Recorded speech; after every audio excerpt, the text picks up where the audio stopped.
misalkan lagi di jalan tuh manggil dia, Rizky Febian nih. Jadi udah enggak, Rizky Sule nih. Ya Sulenya ke bawah kalau kayak begitu. Nah sekarang alhamdulillah dia udah bisa lepas lah. Gitu. Dan saya juga cukup kagum juga sih dengan konsep albumnya Rizky yang terakhir tuh, yang pakai cover albumnya keren banget. Jejak. Ya yang limited edition. Ya, jejak itu dia. Kang, ini ngomongin industri nih Kang. Ya. Si Rizky kan tadinya dipegang sama satu label ya. TV ya, sama label ya. TV. Terus sekarang katanya indie. Ya. Nah, menurut Kang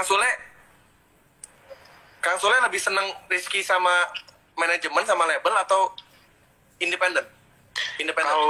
Kalau kan kadang sesuatu hal itu dia itu kan masih liar ya. Ya. Kayak lu masih dulu sebelum lu meledak pasti lu juga kan. Iya pasti jiwa mudanya. Nah mungkin kalau di salah satu manajemen dia itu tidak bisa mengeluarkan semua kemampuan dia. Dia yang pengen, gue pengen gini nih idenya, gue pengen gini nih idenya. Nah, mungkin dia itu mempunyai jiwa idealisnya yang tinggi. Nah akhirnya ya dia pengen mencoba untuk membuat seperti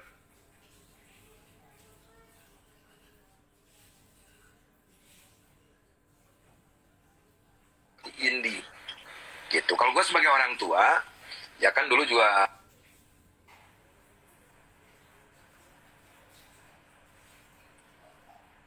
katanya gua halo sorry Ya, sempat nah ke label jematannya gua. Nah akhirnya dia konsultasi gimana ya katanya, karena ini ada sesuatu ya ini nggak maksimal, ini nggak ini itu. Nah intinya itu. Kalau indie kan bebas kan, mau ngapain dia, mau bikin apa kek, mau gimana benar. gitu. Bebas gitu, Semaunya aja dah. Ya, sepertinya Kang Sule sinyalnya kurang bagus. Terima kasih buat Kang Sule waktunya.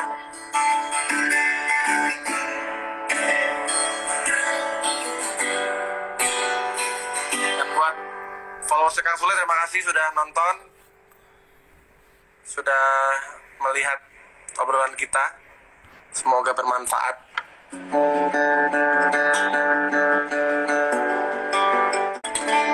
Sekarang ikinya gue ajak live ya, Kang.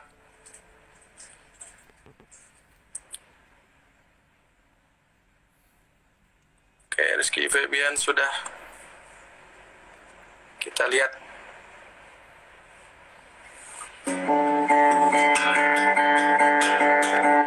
Hai. Oke, Halo kakakku. barusan ngobrol sama bokap. Iya, aku tadi Nanya-nanya. telepon. Terus katanya lagi ngobrol. Mau dong. Terus buru-buruan masuk. Iya, Bapak tadi ngobrol soal ini sih, soal lo kan Gimana? lo kan sekarang indie. Maksudnya Waduh, amin. ngerjain sendiri kan, promosi, bikin single sendiri sekarang. Amin. Yang lo rasain bedanya apa Ki dari yang kemarin?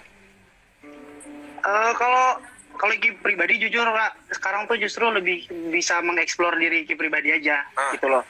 Terus lebih bisa observasi tentang apa yang Ki mau gitu, dalam arti kayak misalkan coba deh pengen bikin lagu tentang apa gitu. Sekarang tuh udah bisa turun langsung terus lihat gitu situasi. Jadi lebih enak aja gitu. Emang dulu waktu di label yang lama memang sampai ikutan dalam memutuskan untuk liriknya seperti apa? Oh enggak, kalau dulu tuh bedanya adalah mungkin kalau dulu tuh Iki mungkin taunya cuman Iki bikin lagu terus abis itu ya rilis, ya udah gitu. Tapi kalau sekarang tuh lebih ngerasain prosesnya aja gitu, Kak. Lebih enak gitu. Jadi malah lu lebih senang indie ya daripada Lebih belajar justru dengan sekarang kayak coba buat ngajak temen-temen buat jadi tim kayak gitu, terus belajar sama-sama gitu loh Kak, dari nol, justru seneng gitu. Oke. Tapi Ya, tadi kan- kongres loh Kak, itu single barunya bersama Kita Kuat. Top. Oh ya, terima kasih Ki. Ciao. Ya itu juga bikinnya juga benar-benar tiba-tiba aja gitu karena kan lihat kondisi sekarang yang memang sekarang tuh kayak orang tuh tidak hanya butuh anjuran tapi juga butuh semangat dalam dukungan moral ya. Jadi bener banget.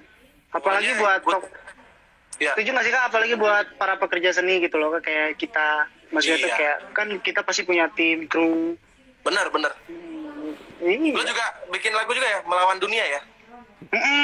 Ya karena ngelihat, aduh thank you, karena ngelihat sama sih Kak, karena ngelihat kondisi sekarang ya, maksudnya bingung mau ngapain gitu, maksudnya berharap kayak kalau kita bikin dengan satu karya tuh semoga lebih bisa didengar aja gitu sama orang-orang gitu. Dan memang ya kita seniman ya bikin karya yang sesuai dengan apa yang kita lihat kan. Bener banget. Apa yang kita rasain juga. Bener banget. Memang sekarang jujur kalau gue sendiri melihat kalau kan udah banyak banget ya berita-berita tentang makin bertambah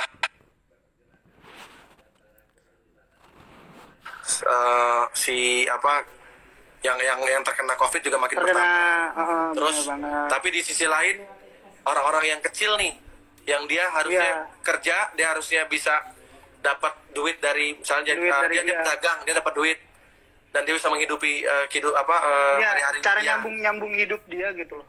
Nah, gue tuh tersentuh waktu itu, sempat gue lihat berita, dia ada satu ibu-ibu, dia jualan, disuruh tutup sama aparat. Nah dia bilang gini, saya mendingan kena mati karena corona daripada saya mati kelaparan. Nah itu kan hal yang ya sedih ya, sedih banget. Apalagi maksudnya di daerah Jakarta aja gitu kan, misalkan kayak pusat aja, padahal udah terbilang pusat tapi masih aja banyak kayak di kayak di antara tetangganya tuh yang dulu sebelum adanya corona mereka susah gitu kan, cuman gimana caranya nyambung hidup aja. Sekarang ditambah dengan kondisi kayak gini mereka makin susah gitu, mau minjem ke tetangga mereka juga malah lagi lebih susah kayak gitu, makanya kasihan gitu loh.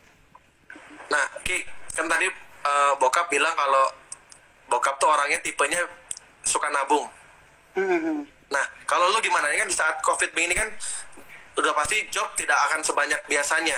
Bahkan mungkin gue jujur Maret April ini 18 off air yang gagal. Terus sama kayak hilang semua. Harusnya di bulan puasa ini ada tour 17 kota. Itu juga gagal. Tapi ya udah gimana lagi?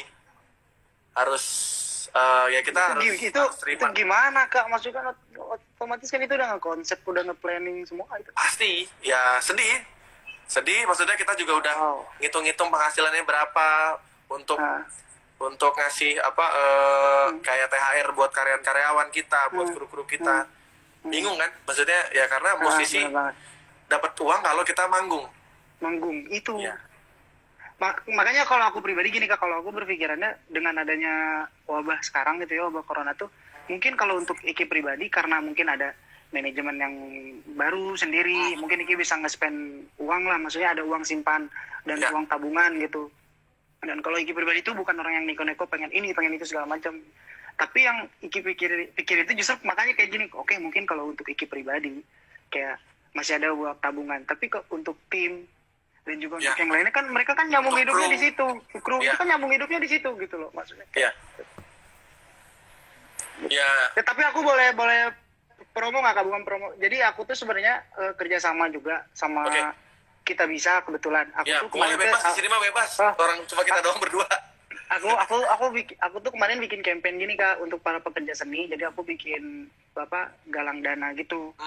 Galang dana jadi di Kita Bisa. Alhamdulillah dia mau support, jadi kayak ya karena aku kepikiran aja gitu buat para pekerja seni di luar sana gitu.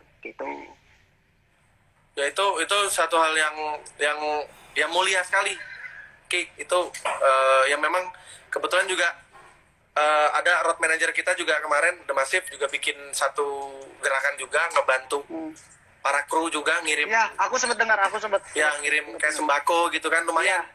Bisa kita ngasih beras terus kayak bumbu-bumbu untuk untuk di dapur paling enggak bisa istilahnya lumayan kan untuk misalnya 1 bulan gitu untuk mereka bisa makan dan sebagainya, karena itu ada beberapa teman-teman edisionalnya The Massive kayak yang main keyboard juga si Lordi itu bilang teman-teman yang lain kayak yang reguler, yang band musisi-musisi reguler itu juga sampai ada yang jual-jual alat, sampai ada yang nggak bisa beli beras, nggak bisa beli beras untuk makan. Itu dampaknya luar biasa sih. Kalau lo pengennya gimana Ki? Kita ngomongin agak sedikit berat nih, pemerintah. Pengennya yang dari lu pengennya gimana? Waduh. Karena dampak COVID ini.